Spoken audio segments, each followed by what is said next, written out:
Friends, I am Rajiv Ranjan and I'll be taking up your sociology for your Cdpo and allied examinations. Mind you, if you have filled your forms for this lady supervisor and other examinations where sociology counts in the overall scheme of things, तो मैं पूरा एक comprehensive class लूंगा आपके साथ sociology में.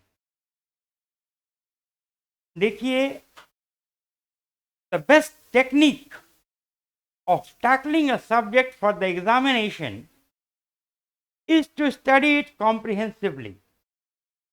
Don't leave gray areas. कमजोर क्षेत्र न छोड़ें. इस एहसास के साथ न काम करें कि ये चीज आएगा, ये चीज नहीं आएगा, ये चीज इंपॉर्टेंट है, ये चीज अनइम्पॉर्टेंट है. ऐसा नहीं है. The thoroughbred technique of qualifying a competitive examination is to study the entire syllabus comprehensively. तो जैसा कि it's a time tested maxim, the best way to begin is to begin right now. शुरुआत करने का सर्वश्रेष्ठ तरीका यह होता है कि तत्काल शुरुआत की. तो आइए, let's plunge into the subject.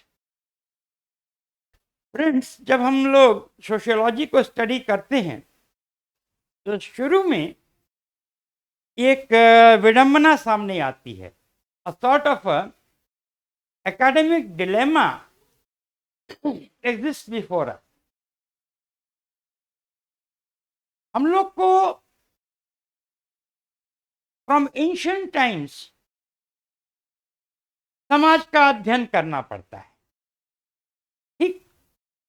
At the same time it is prescribed to us that modern sociology begins from the opening decades of the 19th century. ठीक. तो यही विरोधाभास या विडंबना है.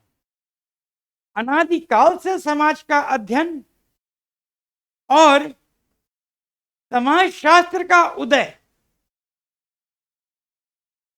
19वीं शताब्दी के शुरुआती दशक से, from the early decades of the 19th century. I'll tell you how this contradiction starts. तो इसके पीछे मूलतः एक ही कारण है. पहला है कि हम लोग study of society, first study of society,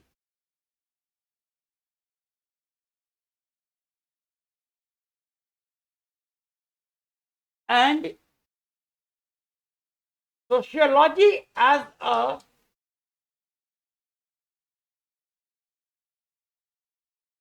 an academic discipline.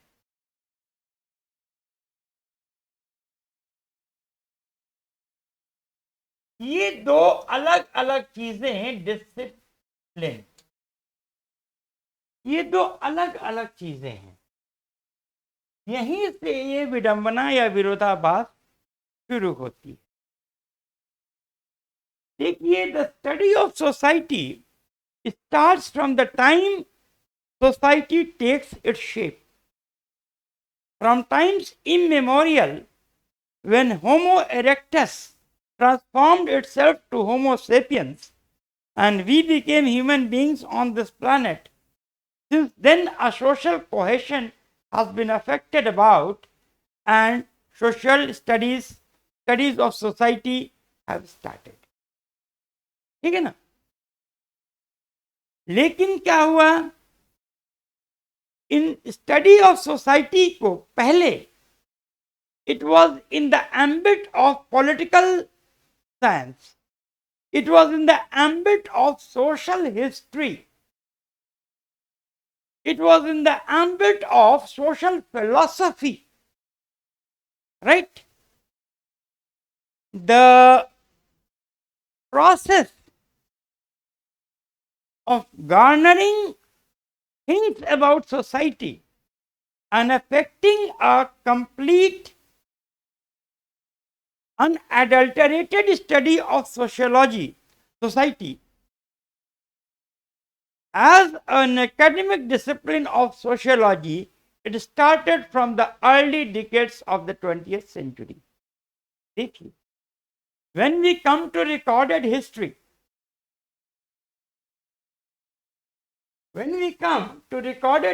we find study of society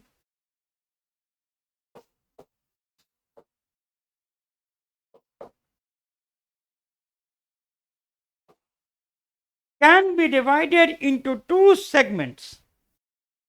First, Indian society.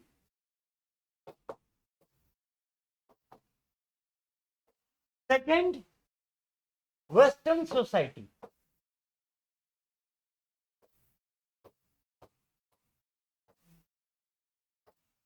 Not much was known about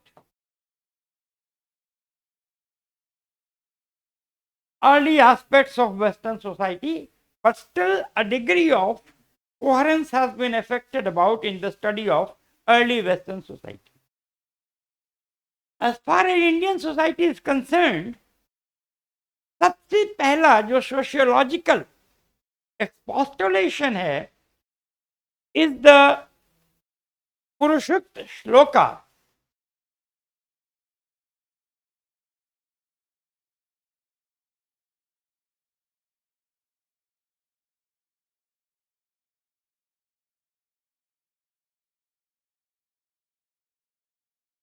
The 90th श्लोक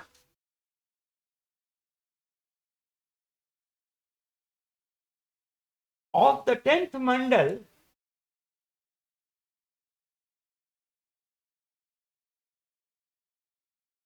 of the Rig Veda.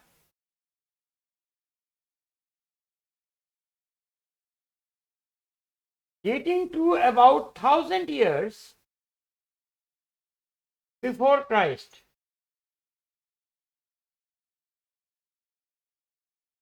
पुरुषयुक्त में ये साफ आता है the social stratification of the वैदिक society. The social stratification of society along the Varnas. And it is mentioned that the Brahmin was born from the head of the Adi Purush or Hiranyagarbha, the Kshatriya from the arms, the Vaishya from the stomach, and the Shudra from the legs.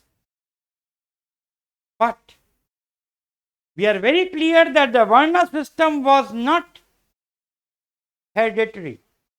It was based upon one's calling in life. Rigveda में एक बड़ा famous श्लोक है, यतो ब्रह्म वेदा ब्रह्मैव भवति जन्मम जयति शूद्रे संस्कारतः द्विजा भवा. Whoever is a learned person who knows the Vedas is the Brahmin. जन्म से सब शूद्र होते हैं, अपने संस्कार से द्विज होते हैं. So it is the sanskaras in life,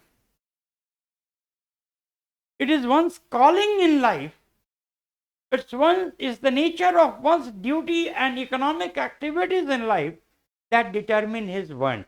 But the varna system as outlined in the Purushukta of the 10th mandal of the Rig Veda is one of the earliest studies of sociology. One of the earliest studies of society, the social stratification of society along the Varnas. इसके बाद देखिए ब्राह्मण literature आता है. Brahmana literature. This Brahmana literature can be ascribed to about 6th century to 2nd century BC, before Christ era. इसके बाद हम लोग आ जाते हैं द धर्मशास्त्रास जो कि विभिन्न aspects of the contemporary later Vedic society के बारे में हमको बताते हैं. Then we have the smritis. Even today people quote the Manu Smriti, the Valk Smriti at will. From here on, we find there is a static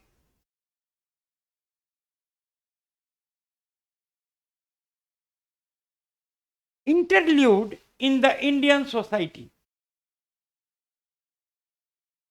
And social conceptions, social prejudices went on hardening, resulting, of course, in the disastrous debacle of the Hindu society in the onslaught of the Islamic foes. The Islamic enemies, they overpowered the Indian society, and one of the dominant factors for the overpowering of the Indian society was its pernicious, diabolic, and abominable caste system. This caste system, which has had a very refractory, deleterious, and centrifugal tendencies in the Indian society, was singularly responsible for the weakening of society against the Islamic onslaughts. और जब ये हुआ तो लगभग उसी समय the भक्ति movement came into play.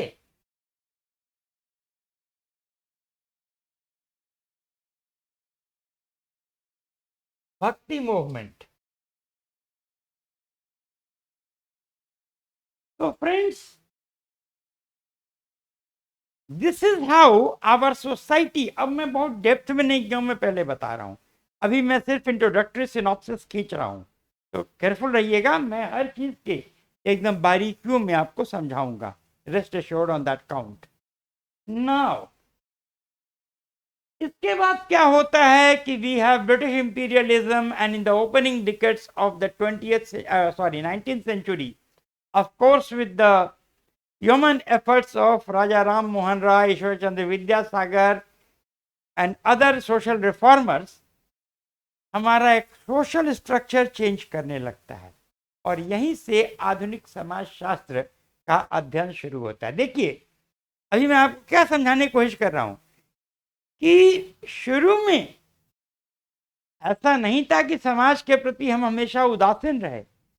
हमेशा हमने समाज का दृष्टालोकन किया, समाज शास्त्र, समाज का अध्ययन किया, लेकिन ये समाज का अध्ययन राजनीति शास्त्र, दर्शन शास्त्र, सामाजिक इतिहास के दायरे में होता था. 19वीं शताब्दी के शुरुआती दशक से समाज शास्त्र एक अलग विषय के रूप में संकल्पित होने लगा, लेकिन सोशल स्टडीज होते थे. अब आइए एक सिनॉप्सिस ले लिया जाए वेस्टर्न सोसाइटी का. देखिए ऐसा नहीं है कि पाश्चात्य समाज का अध्ययन नहीं हुआ है, वह बुलंद हुआ है और बारीकी से हुआ है.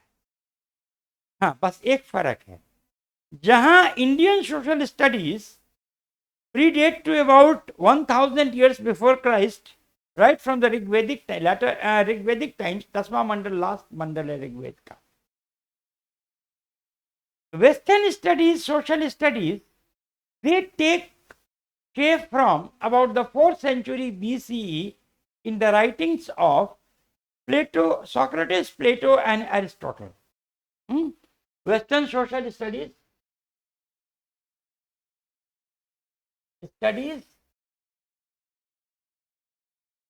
predate to about 4th to 3rd century BCE in the writings of Socrates, Plato and Aristotle.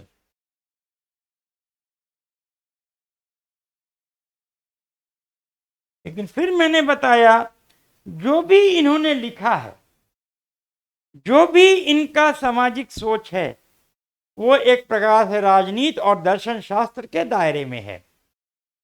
Going further down the line हम लोग पाते हैं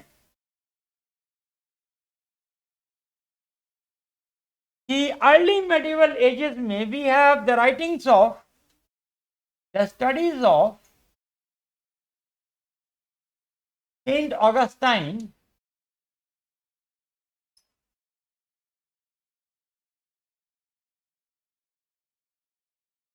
सेंट ऑगस्टाइन ने एक बड़ी फेमस, दो बहुत फेमस किताबें लिखी हैं, Civitas Dei and Civitas Humanoris, city of God and city of main.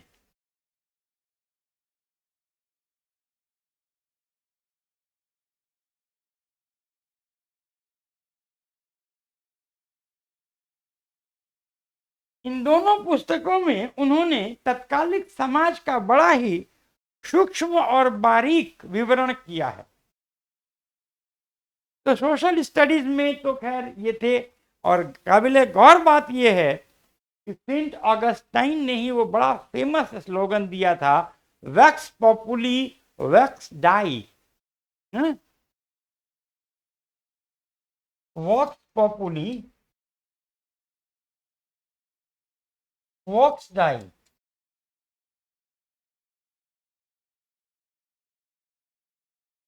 The voice of people is the voice of God.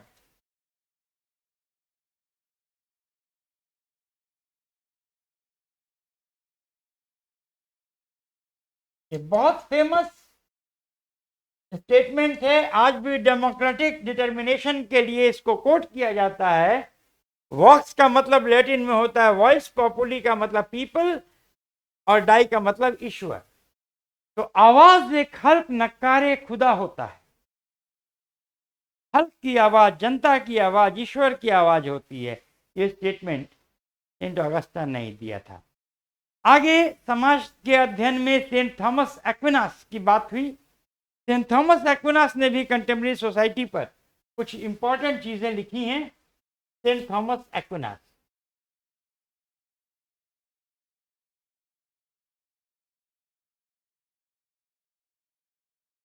And finally 15th century AD में इंग्लैंड के तत्कालिक लॉर्ड चांसलर, जिसको कि बाद में हेनरी VIII ने फांसी पर लटका, टावर ऑफ लंदन में कैद कर दिया, सॉरी, सर थॉमस मोर ने बड़ा फेमस एक किताब लिखा है जिसको कि द उटोपिया के नाम से जाना जाता है। आज भी समाजवाद या साम्यवाद अपनी आधुनिक अवधारणा वहीं से बोरो करता है। हाँ, लेकिन उसके पहले कुछ और सामाजिक और राजनीतिक चिंतक थे जिन्होंने सामाजिक स्टडीज में योगदान दिया।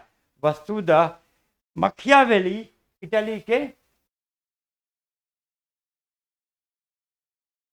मखियावेली, जिन्होंने बड़ा फेमस एक ग्रंथ लिखा है the Prince, Marsilio of Padua,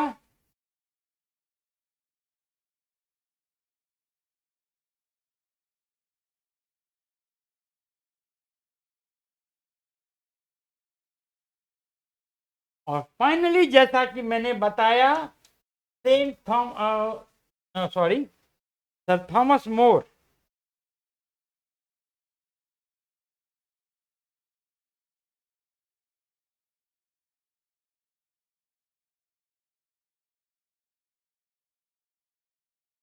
जिन्होंने द उटोपिया लिखा। दोस्तों, मैं आपको ये बताने की कोशिश कर रहा हूं कि समाज शास्त्र की उत्पत्ति, आधुनिक समाज शास्त्र की उत्पत्ति तो 19वीं शताब्दी से मानी जाती है, लेकिन उसके पहले भी समाज का अध्ययन हुआ। और ये मैंने महज आपको एक सिनॉप्सिस दिया है। विल बी गोइंग डीप जब हम लोग सोशियोलॉजिकल थिंकर्स के बारे में बात करेंगे तो इन चीज़ों पर हम लोग गहराई से उतरेंगे। बस आज एक मैंने खाका आपके सामने खींचा है कि देखिए समाज का अध्ययन रोज़े क़यामत से होता आया है और रोज़े क़यामत तक होता रहेगा।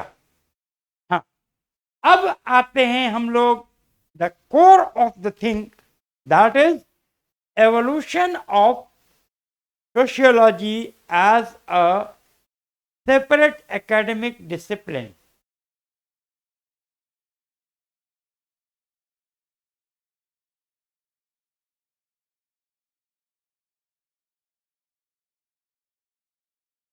Evolution of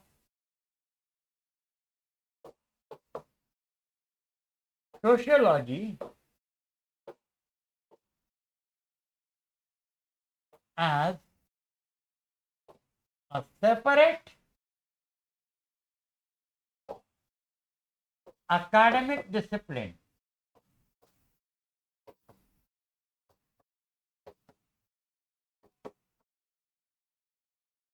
एक अलग शैक्षिक विषय के रूप में समाजशास्त्र का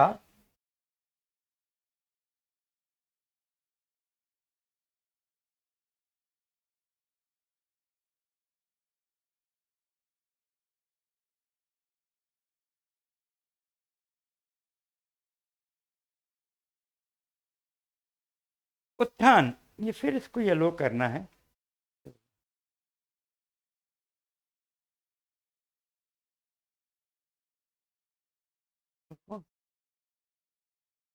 ये ऑरेंज है, पहले वाला है व्हाइट तो है, ये हो नहीं रहा,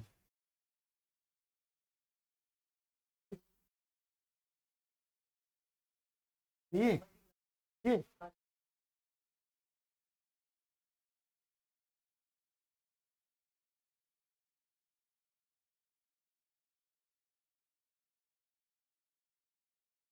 how do we do it now?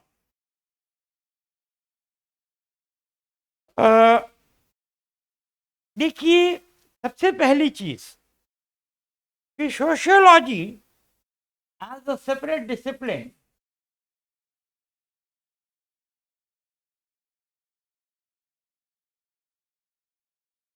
as a separate discipline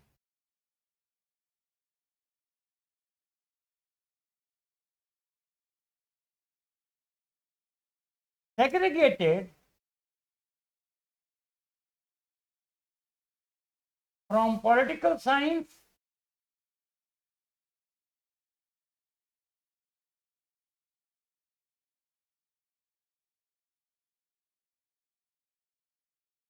political philosophy,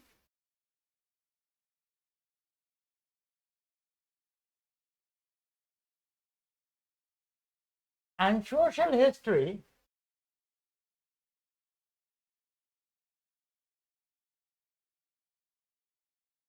evolved in the early decades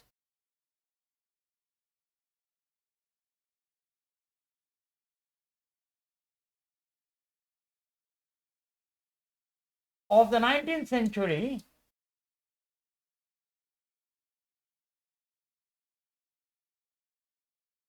when Auguste Comte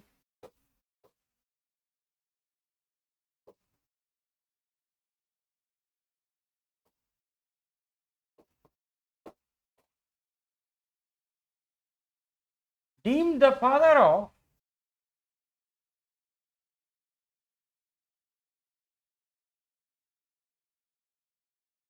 modern sociology,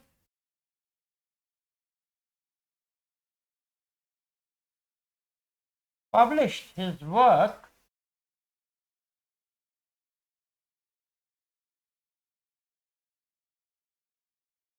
seminal work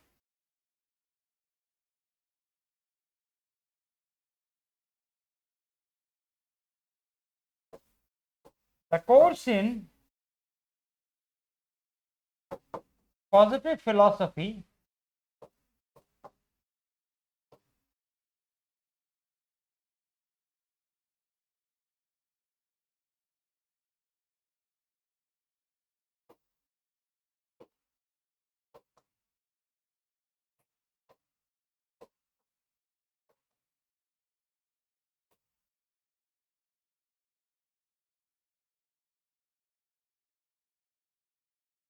between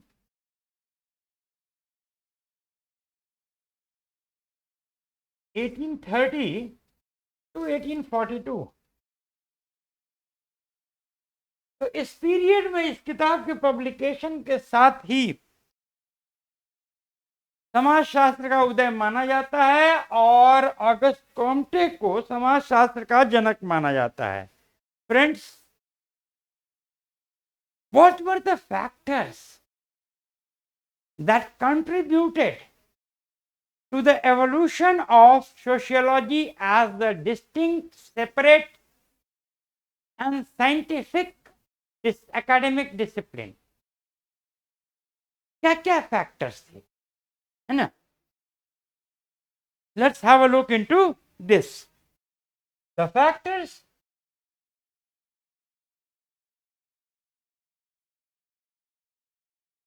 that contributed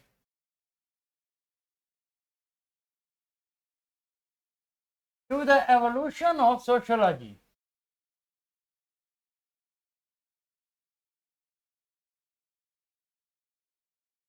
Modern sociology.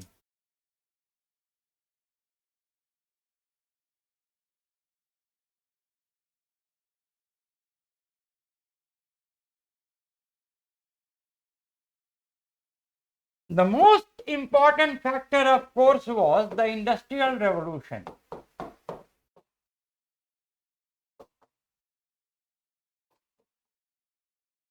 This Industrial Revolution resulted in the creation of an industrial society.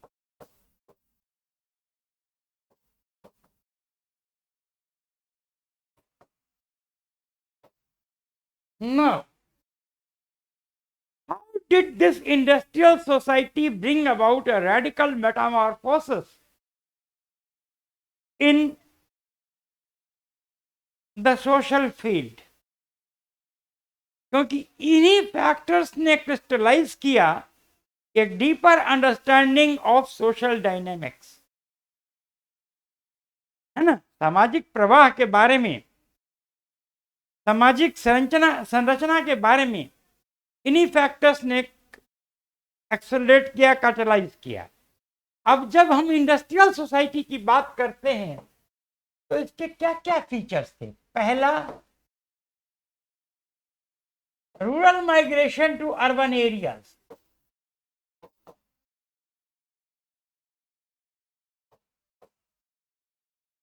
To urban industrial conglomerates.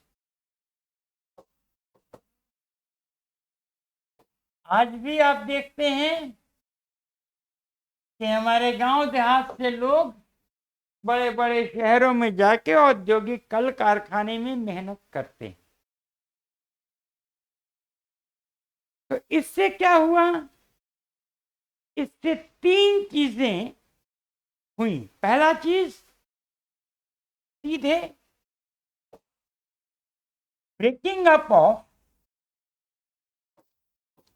Breakup of family and kinship ties.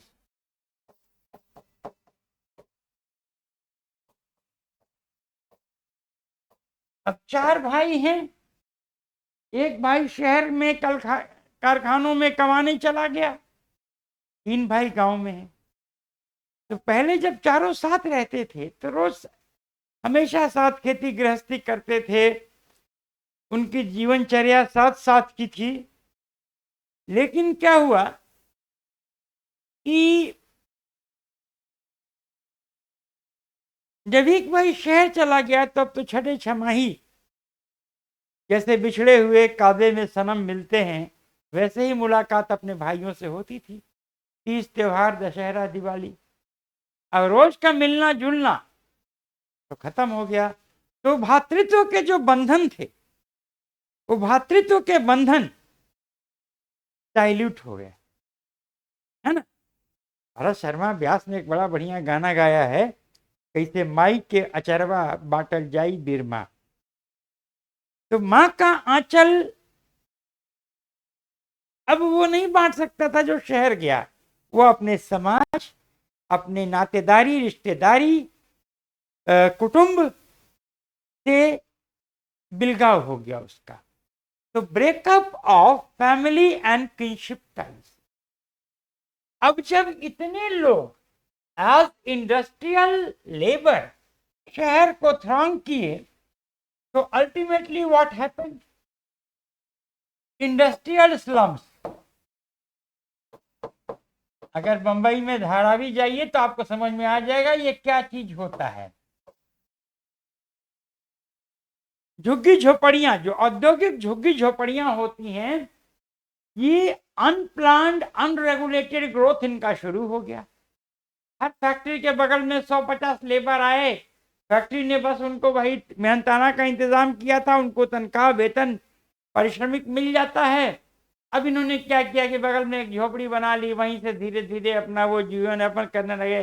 बगल के किसी छोटे मोटे school में बच्चे को admission दिला दिया, जीवन प्रक्रिया चल पड़ी।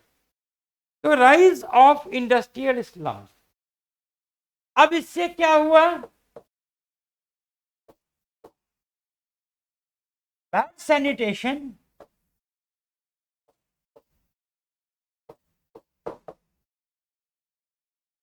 and unhealthy conditions.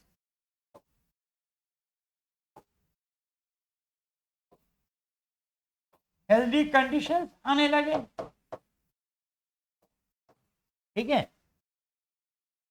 अब बैड सैनिटेशन और अनहेल्दी कंडीशंस से क्या हुआ? फ्रीक्वेंट डिजीजेस,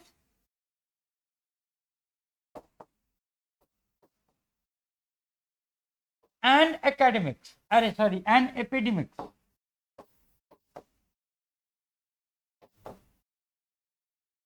अब आमतौर पे देखिए, तब जो है जब 19वीं शताब्दी का ओपनिंग पीरियड था, तब एक कल्याणकारी राज्य की परिकल्पना बड़ी मुश्किल से लोग करते थे। जॉन स्टुअर्ट मिल ने बड़ा अप्रोप्रिएटली कहा उस समय के लिए कि that government is the best that governs the least. वो सरकार सर्वश्रेष्ठ है जो कि सबसे कम शासन करती है। मतलब सरकार का बिजनेस, व्यापार, कल कारखानों में दखल निम्नतम होना चाहिए। जब निम्नतम होना चाहिए तो गरीबों का जीवन शैली कौन रेगुलेट करेगा? वो मुक्त व्यापार का समय था, लासेस फेयर, जिसको कि फ्रांसीसी अर्थशास्त्री और समाजशास्त्री फ्रेंकोई क्विजनी ने डिफाइन किया है, लासेस फेयर एट लासेस पासेर वाडे Louis meme, let do and let alone, the world goes on by itself. तो राज्य की दखल कम से कम अर्थतंत्र में, समाज में होना चाहिए। तो इसमें होता क्या है? सुपीरियर फोर्स, सुपीरियर पावर की दखल कम होती है तो क्या होता है? जो मजबूत होता है वो कमजोर को दबाने लगता है। तो यही हुआ। अब देखिए, इन कंडीशंस में दो कॉम्प्लीमेंट्री फैक्टर्स थे। पहला फैक्टर्स क्या था?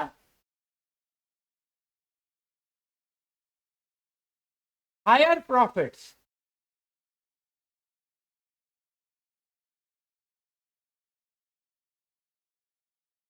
For the capitalist. वो ज्यादा से ज्यादा मुनाफा चाहते थे और इससे क्रोनी कैपिटलिज्म बढ़ा।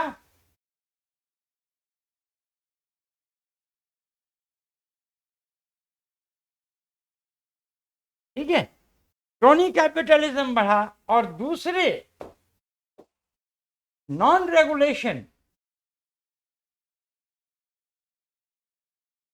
रेगुलेशन ऑफ इंडस्ट्रीज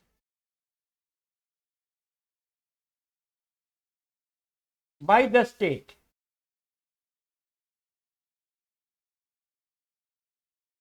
तो राज्य नियंत्रण नहीं करता था और ये सिचुएशन डेवलप करता गया। नतीजा क्या हुआ कि समाज के स्तर पे, देखिए ये सिर्फ पहला फैक्टर हम ले रहे हैं, इंडस्ट्रियल रेवोल्यूशन। इसके बाद और भी फैक्टर्स हम लोग को डिस्कस करना है। समाज के तौर पे स्पष्टतः 3 सामाजिक वर्ग गठित हो गए। पाश्चात्य, जहां से समाजशास्त्र का उदय हुआ, पश्चिम यूरोप में 3 distinct segments of society evolved, right. Rather कह लीजिए कि 4 distinct segments of society evolved.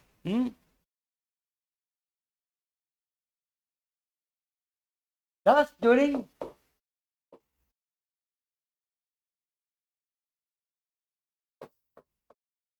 the industrial society age,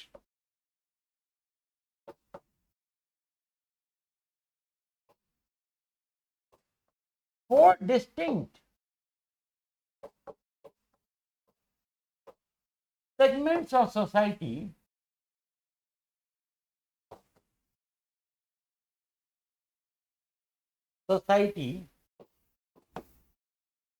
evolved. First, the clergy or ecclesia,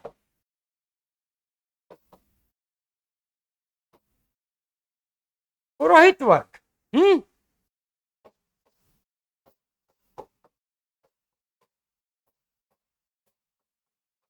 जिसको कि हम लोग फर्स्ट स्टेट कहते हैं फ्रांसीसी टर्म्स में, first state. Second, the feudal aristocracy,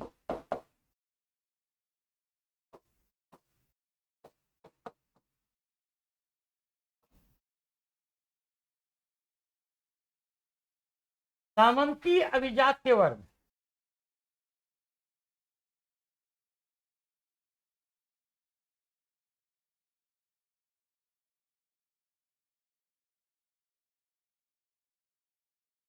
जिसको कि सेकेंड स्टेट कहा जाता है।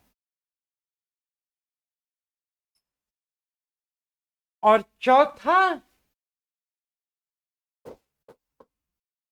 इंडस्ट्रियल एंड एग्रीकल्चरल लेबर,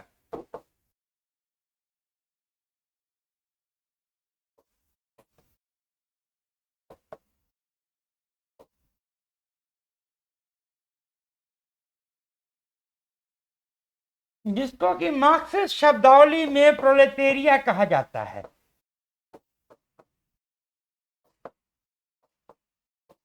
सर्वहारा।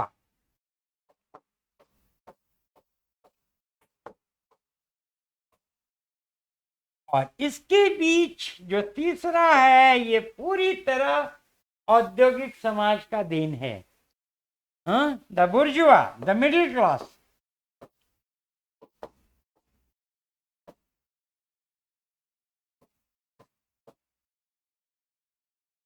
बुर्जुआ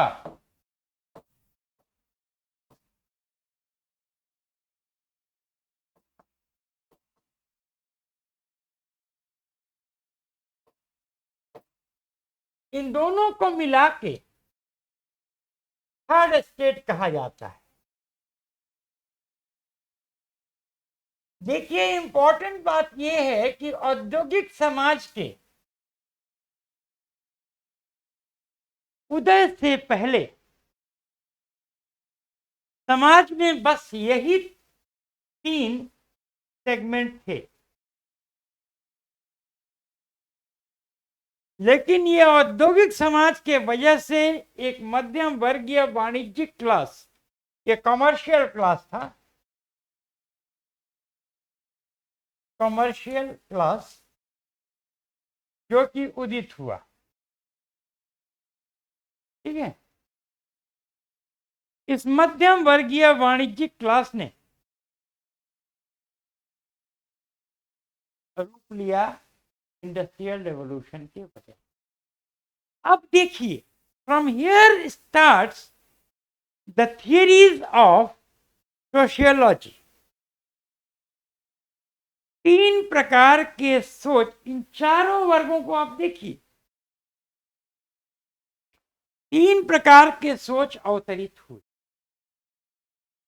concerning the social classes during the industrial society, है ना, there were three types of thinking which evolved.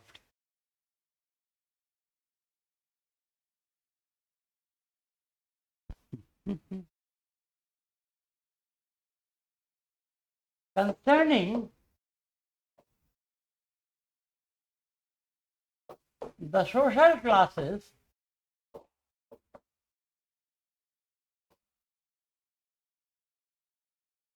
in the industrial society,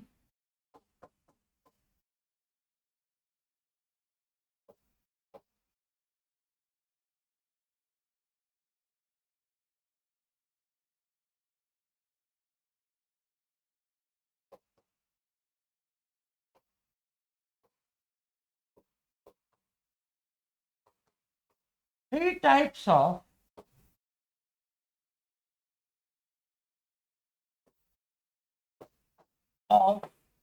sociological theories evolved.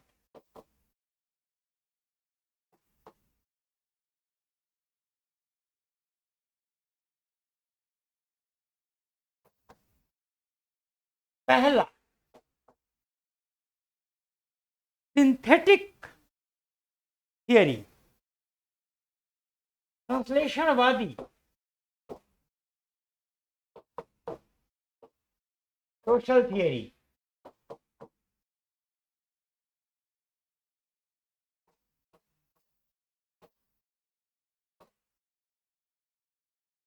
संश्लेषण,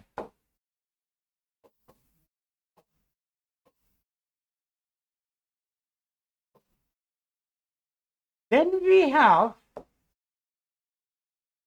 the last, द्वंद्ववादी dialectical theory.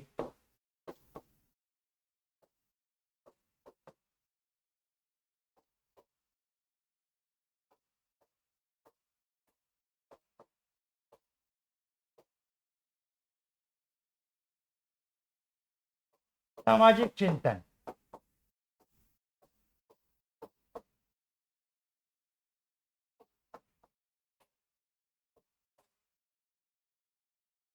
और इसमें बीच में एक ऐसा विचार था जिसने कि समाज शास्त्र को किसी भी मूल्य से परे वैल्यू न्यूट्रल रखा।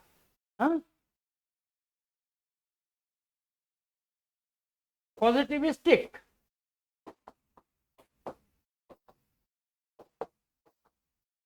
तथ्यवादी।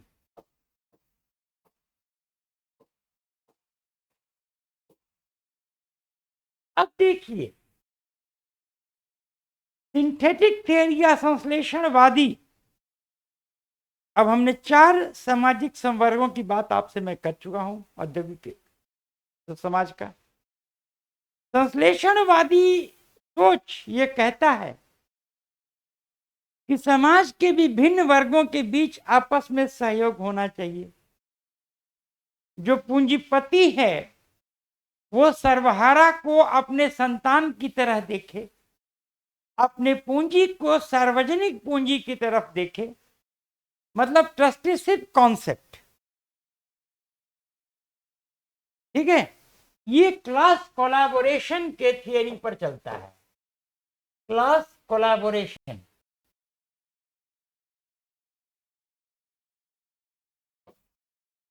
वर्ग सहयोग। और इस सोच के सबसे बड़े प्रवर्तक हमारे महात्मा गांधी थे, जिन्होंने 1918 में अहमदाबाद में एक ऐसे मजदूर संघ की स्थापना की जो कि वैमनस्य पर नहीं, आपसी प्रेम पर आधारित था, मजदूर महाजन। तो वो ट्रस्टीशिप काउंसिल का, ट्रस्टीशिप का कंसेप्ट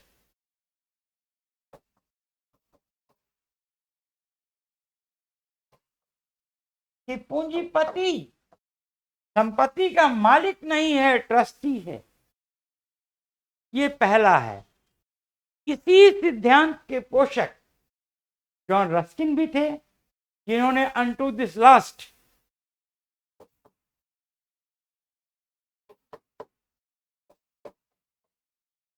ये महाग्रंथ लिखा। इससे महात्मा गांधी बहुत प्रभावित हुए थे और महात्मा गांधी ने कहा है कि मेरे जीवन के, मेरे सैद्धांतिक सोचों में इस किताब ने और War and Peace Count Leo Tolstoy ने अहम भूमिका निभाई है।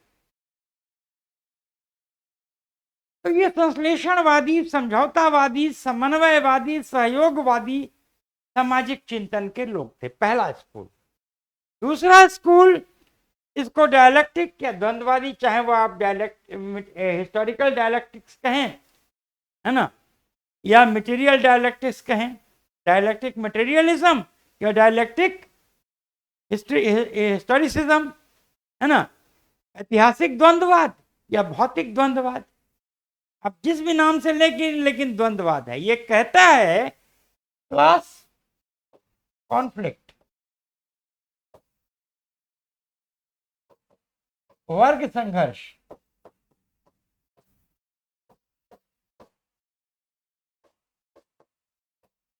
ठीक है, वर्ग संघर्ष। देखिए कार्ल मार्क्स का कम्युनिस्ट मैनिफेस्टो का पहला ही लाइन है, the history of mankind is the history of class struggles. मानव इतिहास वर्ग संघर्ष का इतिहास है। और कार्ल मार्क्स कहता है कि सही मायने में मानव अपने विकास की पराकाष्ठा तभी पहुंच पाएगा जबकि समाज के संसाधन का स्वामित्व एक प्रकार से कह लीजिए कि कलेक्टिविटी में होगा, सामूहिकता में होगा। मार्क्स कहता है communist revolution, the means of production will be socially owned, social discrimination will be totally banished, and the fruits of production will be equitably distributed among the members of the society. In such a milieu, and with the passage of time, man will gradually transcend the barriers of caste, color, creed, and race, and then to be good, to be just, to be kind to his neighbor will be man's primal carnal instinct.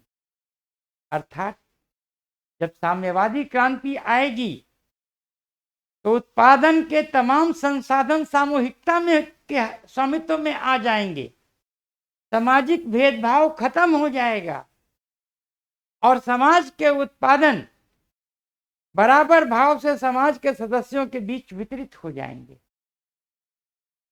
ऐसा माहौल, ऐसा सांस्कृतिक माहौल बनेगा कि समय के साथ इंसान जाति, धर्म, नस्ल, संप्रदाय के संकीर्णवादी सोच के ऊपर उठ जाएगा और तब अपनी पड़ोसी के प्रति सौहार्दपूर्ण होना, दयालु होना, न्यायप्रिय होना ही इंसान की मूल प्रकृति बन जाएगी। Will be man's primal carnal instinct. तो सोच तो इतना अच्छा था, लेकिन उसका आधार ही त्रुटिपूर्ण था।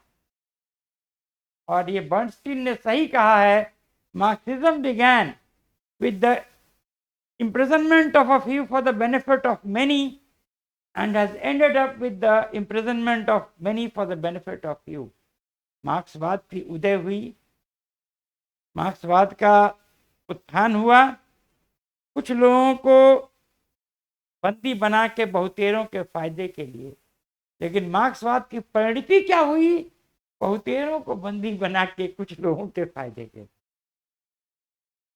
तो ये दूसरा दृष्टिकोण बना इस औद्योगिक एज में। अब तीसरा, जो कि पॉजिटिविस्टिक तथ्यवादी है, इसके प्रणेता मैंने पहले ही बताया, सेंट सिमोन,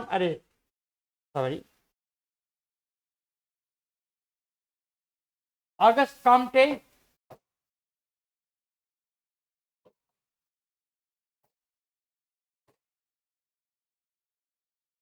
कुछ हद तक एमिल दुर्किम भी थे, तथ्यवादी थे।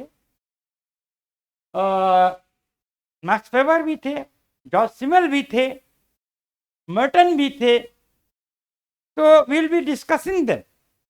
लेकिन ये स्कूल कहता है, तथ्यवादी, कि चाहे वो वर्ग संघर्ष की बात करें, चाहे वो वर्ग समन्वय की बात करें, समाजशास्त्र वैल्यू न्यूट्रल है। Sociology is value neutral.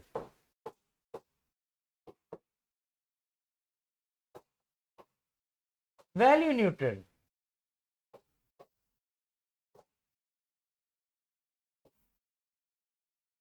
ये किसी स्थापित सामाजिक या नैतिक मूल्यों को लेकर नहीं चलता है कि ये अच्छा है ये बुरा है, नहीं। ये सामाजिक तथ्य, सोशल फैक्ट्स,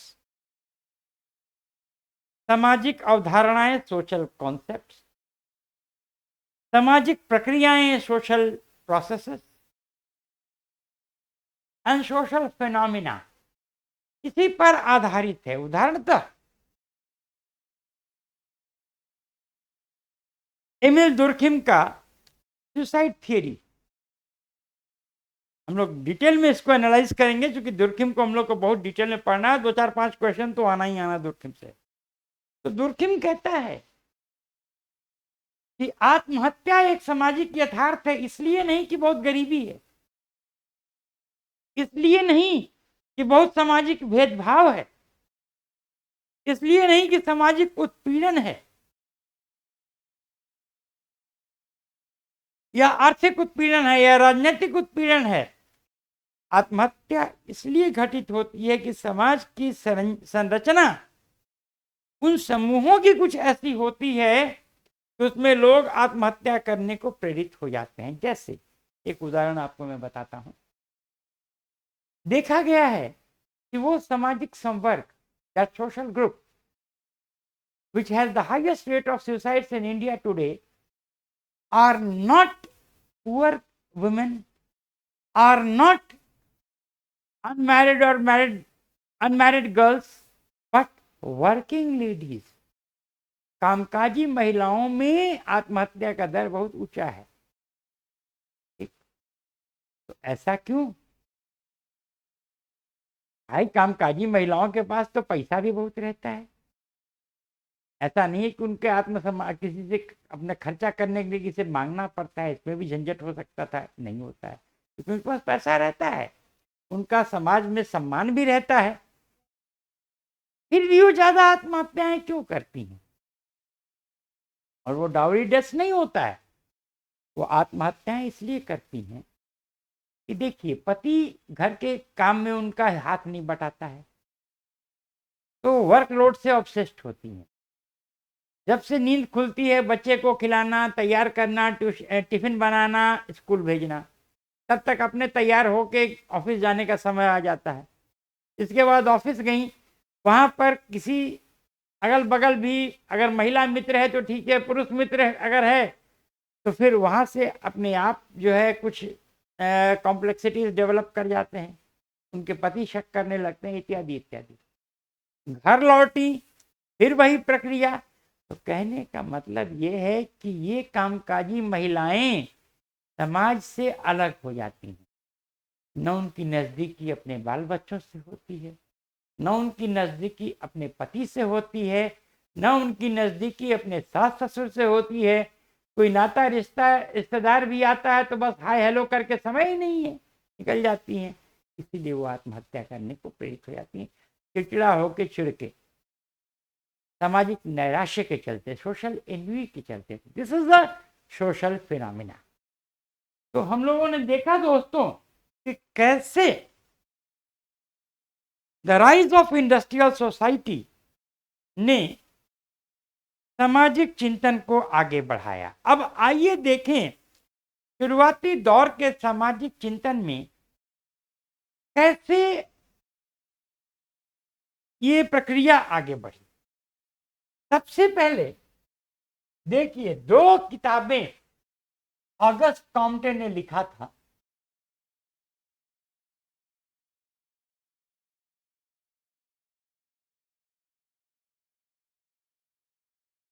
पहली किताब इन्होंने जो लिखी, the course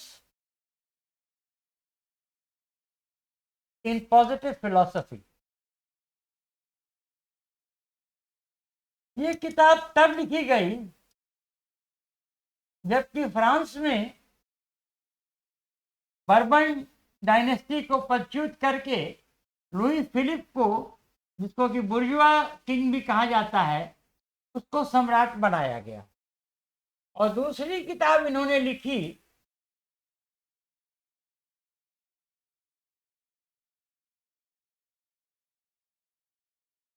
a general view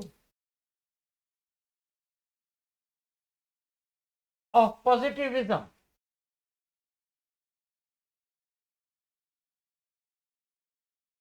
1848। देखिए, गौर कीजिएगा, ये वही साल है जिस साल दास कैपिटल पब्लिश हुई थी, अरे sorry, the communist manifesto publish हुआ। ठीक है। इसके बाद साथ ही साथ कार्ल मार्क्स को लीजिए, उन्होंने, वो भी औद्योगिक जगत से ही उद्वेलित थे, और 1844 में उन्होंने the condition of the working class, the English working class,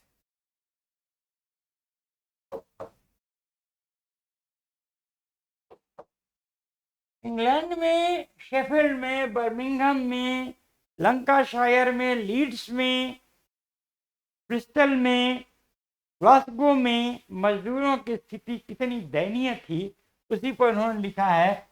ये किताब 1844 में पब्लिश हुई। इसके बाद जर्मन दार्शनिक हेगल के प्रभाव में आके उन्होंने द होली फैमिली लिखा।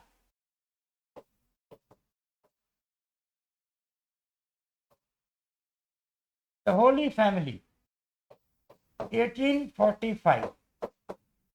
फाइनली उन्होंने 1848 में द कम्युनिस्ट मैनिफेस्टो,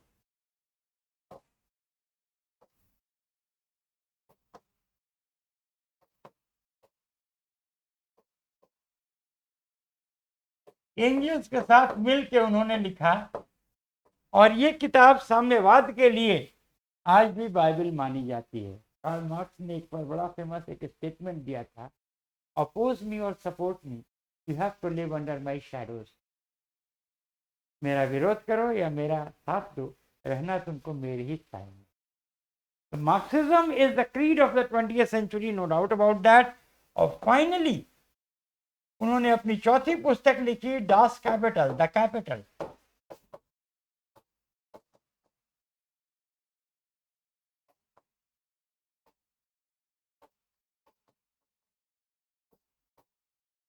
ये किताब 3 एडिशन में पब्लिश हुई। पहली बार तो जो कार्ल मार्क्स जिंदा थे 1867 में ही पब्लिश हुई। इसके बाद 1883 में जब कार्ल मार्क्स मर गए तो 1885 में पुनः इसका एक संस्करण पब्लिश हुआ। And finally in 1894 a third edition of the book was published. इन पुस्तकों ने फ्रेंड्स शुरुआती समाजशास्त्र की अवधारणा प्रस्तुत की। मैं एमएल दुर्खिम की बात नहीं किया हूं, क्योंकि दुर्खिम ने अपनी पहली इंपॉर्टेंट ट्रीटाइज सोशियोलॉजी पे, division of labour in society, 1893 में पब्लिश किया था। तब तक समाजशास्त्र एक रूप ले चुका था, लेकिन शुरुआती समाजशास्त्र में इन किताबों का योगदान बहुत इंपॉर्टेंट है। आज हम लोग इंट्रोडक्टरी क्लास में ही थे, इसलिए हमने दिखाया आपको कैसे समाजशास्त्र धीरे धीरे आगे बढ़ रहा है, how it is crystallising as a distinct separate academic discipline, and the course, future course will be elaborated to you by me later. With this, I thank you for the class. Have a nice time. Good night. Thank you and my best of wishes.